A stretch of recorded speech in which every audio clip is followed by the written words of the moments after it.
Good morning, students. Welcome back. Yesterday's class we completed the lesson up to here, up to the third paragraph. We finished with the explanation. So let us begin with the last paragraph of page 110. So before starting with the paragraph, let me discuss this answer box question to you. The first box question: what were the narrator's earliest memories about Koraput? The answer is the narrator's father was a district employment officer in Koraput, Orissa. His earliest memory of Koraput was that there was no electricity. You can see it over here. There was no electricity, no primary school nearby, and water did not flow out of tap.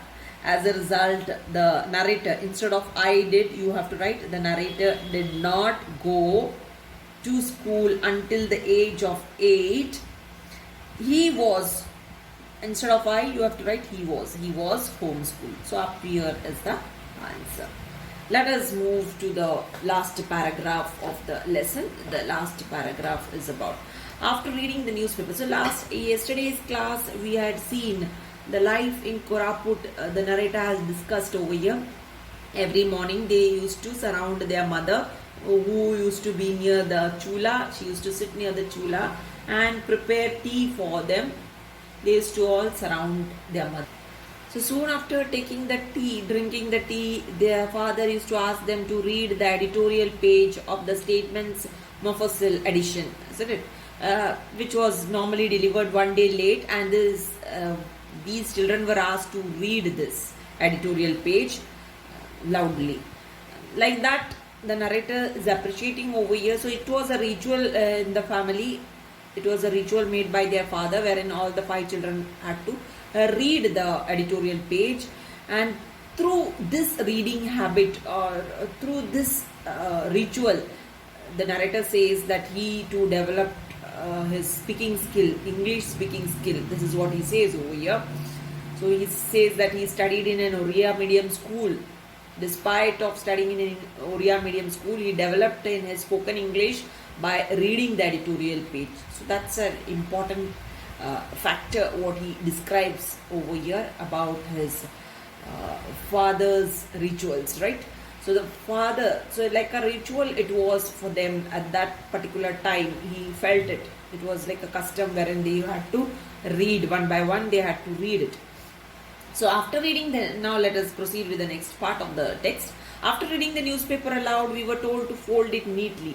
So not just reading the newspaper, soon after reading the newspaper, the children were asked to fold it neatly. I don't know how many of you do this because many of you have the habit of reading the newspaper. You read the newspaper and you leave it open as it is. It will be flying in the whole house. So normal houses, whenever you go to any of the house, you can see these things happening. The paper will be flying in the whole house. Nothing is kept properly, right? So these things happen. So this was the habit what was made compulsory by their father and their family. Father taught us a simple lesson. He used to say, you should leave your newspaper and your toilet the way you expect to find it. Isn't it? So when we get a newspaper, we always prefer the newspaper to be folded, to be neat, isn't it? Such a newspaper only we enjoy reading. Otherwise, we never prefer to read the newspaper if it is kept anyhow, isn't it? If it is not kept properly, not folded properly, we may not prefer reading it, or we don't feel interest in reading such a spoiled newspaper. So that is what the father's condition was. Father wanted the children to leave their newspaper as they prefer to read. And same way the toilet.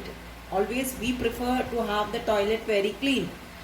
And same way we have to leave the toilet for others. We should clean the toilet and leave it for others. Others also feel the same things, and like us, others are. That consideration always one should have. So this is what these things their father taught them. Their father taught them to keep their newspaper in the right position, to leave the toilet as they have got it very cleanly. So this is what all was taught to the 5 children by their father. These are the narrator's memories, what he is sharing with us over here. The way you expect to find it. That lesson was about showing consideration to others. So this is what is showing consideration to others. You might have seen when you go to some public toilets and all, it will be stinking, isn't it? You are unable to enter in because of the foul smell. Why? Because they think, why should I bother about others? I have done my work, so it's done. Why should I bother about others? It should not be. We should be always, we should show concern. We should be considering others, isn't it? So that is much more important. This is what was taught to the children by their father, to the narrator and his siblings by his father. Let us move to the next page of the lesson. Being small children, we were always enamored with the advertisements in the newspaper for transistor radios. We did not have one. We saw other people with radios, and each time there was an advertisement for Philips, Murphy or Bush radios. We would ask father when we would get one. Each time my father would reply that we did not need one because he already had 5 radios, allotting to his 5 sons. We also did not have a house of our own and would occasionally ask father as to when, like others, we would live in our own house. He would give a similar reply. We do not need a house of our own. I already own 5 houses. His replies did not gladden our hearts.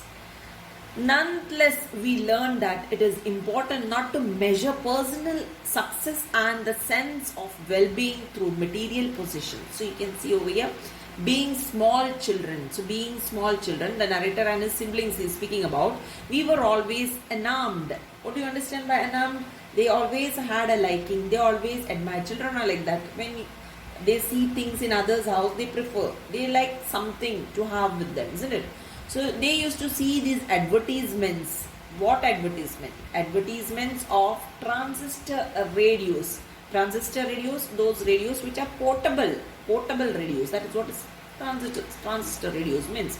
So advertisements in the newspaper, they used to see these advertisements. Those days no television, that is what you can understand. Okay, so only transistor radios were available, and that too they used to see the advertisements of radios in the newspaper. So seeing that, they used to like it. They too wanted, they developed a liking for it. They started admiring these radios, and they too felt like having one for themselves. That is narrator Bakshi and his siblings. We saw other people with radios, and each time there was an advertisement for Philips, Murphy. So they used to see other people having radios with them.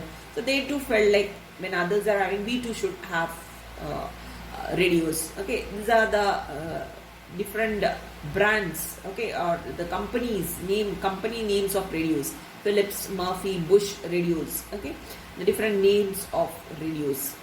So we would ask father which we could get one. So when we could get one. So of this, when we are going to get. So they just wanted any of this, either Philips, Murphy or Bush. So they preferred all. So these were on those days famous companies, right? Philips, Murphy, Bush and all people preferred. Today also people prefer buying Philips. These companies hardly people go for Murphy or Bush. People prefer Philips today even. Alright. So we would ask father when we could get one. So these children used to ask their father when they would get one of these radios. Each time my father would reply that we did not need one because he already had 5 radios allotting to his 5 sons. So every time when the children used to ask when we are going to have one radio of our own, what was father's reply? Father used to reply like this: we don't need any radio, as I am having already 5 radios, allotting to his 5 sons. Allotting in sense mentioning. Okay, so in an indirect way he is hinting towards his sons, and he is speaking over here. He says, I already have 5 radios, then why should I have another radio of Philips company or of Murphy or of Bush? Why should I have? I already have 5 radios with me. This is what he used to say. So now you can just go back and you can see what he used to ask them. He used to ask them to read those editorial pages. So that is what he is listening. He is listening the news. Radio is actually required for us to listen to the news, isn't it? News, maybe songs at times. So he says, why should I go for any of these company radios? I already have 5 radios with me. Why should I prefer something else? This is what father used to say always to the children. We also did not have a house of our own and would occasionally ask father as to when, like others, we would live in our own house. So they were not having their own house also. Every time they used to live in the quarters, they used to shift. As their father used to get transferred from one place to other, they too used to shift their houses. So they were not having a house of their own. So the children used to always ask their father, when are we going to have a house of our own?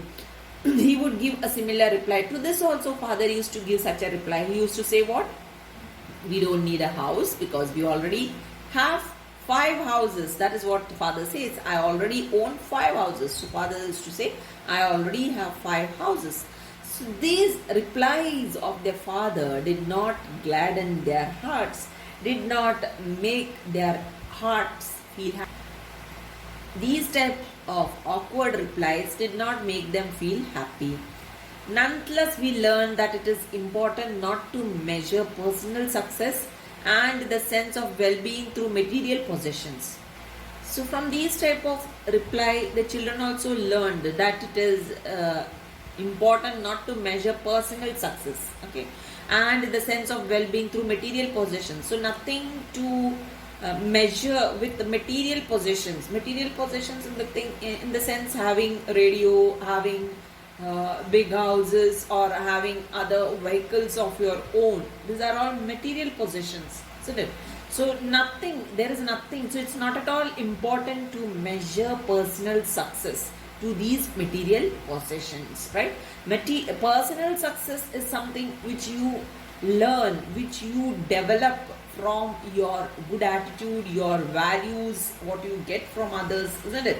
So these are all, it's not just learning something, by hurting something, scoring marks, but the attitude, your personality development, what it is said, the way you approach others, the way you speak to others, the way you behave to others. So all these things are measured. That is called as your personal success. So there is no sense. So nothing is important in comparison to this material possessions. You might be having a lot of money. You might be having all sorts of things with you. But that has nothing to do with your personality, your way of approach. So this should be developed. This is important. Personal success is important. Personal success in the sense your well-being, the way you behave towards others, the way you approach, your attitude, your behavioral pattern should be developed. That is your personal success. That is what is being shown over here, highlighted over here. So you have a question over here in the box. Why did the narrator's father not purchase a radio for the family? The answer to this question is, the narrator's father did not purchase a radio for the family as he believed in living a simple life. And radio was a luxury in those days. The father said that they did not need a radio as they already had 5 radios, referring to his 5 sons. This is the answer to this question. Let us move to the next paragraph of the lesson. Government houses seldom came with fences. Mother and I collected twigs and built a small fence around our house. She had also planted some seedlings which began to bloom. Just at that time, my father's transfer order came. A few neighbors asked my mother why she was planting seeds that would only benefit the next occupant. She said, I must create a bloom in a desert, and whenever I am given a new place, I must leave it more beautiful than what I had inherited. That was my first lesson in success. It is not about what you create for yourself. It is what you leave behind that defines success. So let me wind up to this. Tomorrow I will explain this particular part. Thank you very much.